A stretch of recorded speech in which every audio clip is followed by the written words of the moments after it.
আমার কাছে এই মুহূর্তে এসে মনে হয় বাংলাদেশে যতগুলো রাজনৈতিক দল মনে হয় নিবন্ধিত না আছে, তার থেকে মনে হয় আমার কাছে এই জুলাই যোদ্ধাদের কমিটি আছে।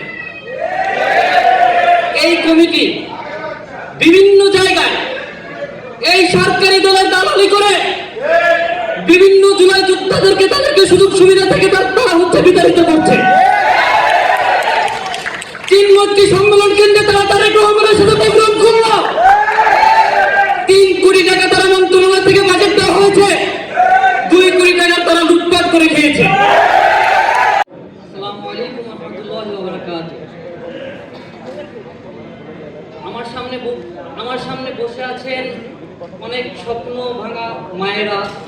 আমি ওই মায়েদের চরণ ধুলিতে হাজার লক্ষ কোটি বার সালাম জানাতে চাই, কারণ এই শহীদ মায়ের আর্তনাদ বোঝার মতো ক্ষমতা এই দুনিয়ার কারো নাই। তারেক রহমানেরও নাই, আমার সামনে বসা নাহিদ ইসলামেরও নাই। শুধুমাত্র সান্ত্বনার বাণীতে এই মায়ের চোখের জল মুছা এই বাংলার মাটিতে সম্ভব নয়।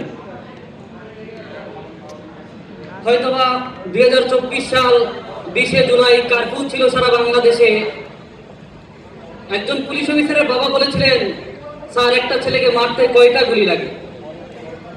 সে একজন পুলিশ সদস্যর ছেলে ছিল। তাকে পিছন থেকে 6.7 আপনার চাইনিজ রাইফেল দিয়ে তাকে 2 রাউন্ড গুলি করা হয়।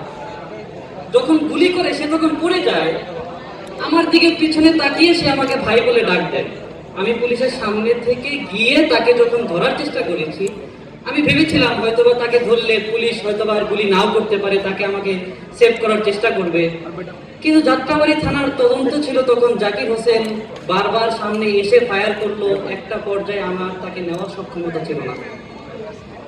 দীর্ঘ 2 বছর পর আমি এই জায়গাতে দাঁড়িয়ে কথা বলতেছি, কি পেলাম কি হারালাম সবকিছুই হিসাবটা খাতা কলমেই কষা, শুধুমাত্র কল্পনাতেই রয়ে গেছে, বাস্তবে শূন্য।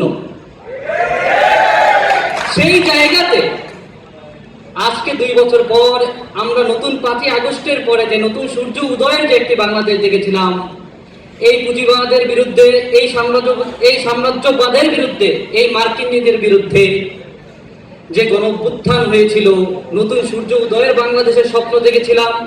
গুম খুন হত্যা নির্যাতন বন্ধ চেয়েছিলাম। একটা শিশু জন্মের পরে এই সমাজে ফুলের মতো বেঁচে সে বড় হবে, এটাই ছিল আমাদের এই দেশের মানুষের প্রত্যাশা।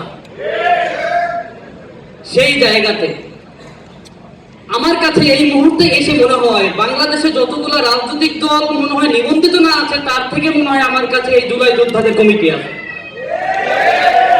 এই কমিটি বিভিন্ন জায়গায় এই সরকারি দলের দালালি করে বিভিন্ন জুলাই যোদ্ধাদেরকে তাদেরকে সুযোগ সুবিধা থেকে তারা বিতাড়িত করছে। তিনমন্ত্রী সম্মেলন কেন্দ্রে তারা তারেক রহমানের সাথে প্রোগ্রাম করলো। 3 কোটি টাকা তারা মন্ত্রণালয় থেকে বাজেট দেওয়া হয়েছে, 2 কোটি টাকা তারা লুটপাট করে খেয়েছে। সেই সারা বাংলাদেশের জুলাই যোদ্ধাদের কাছে তারা হিসাব দেয় নাই আজও পর্যন্ত।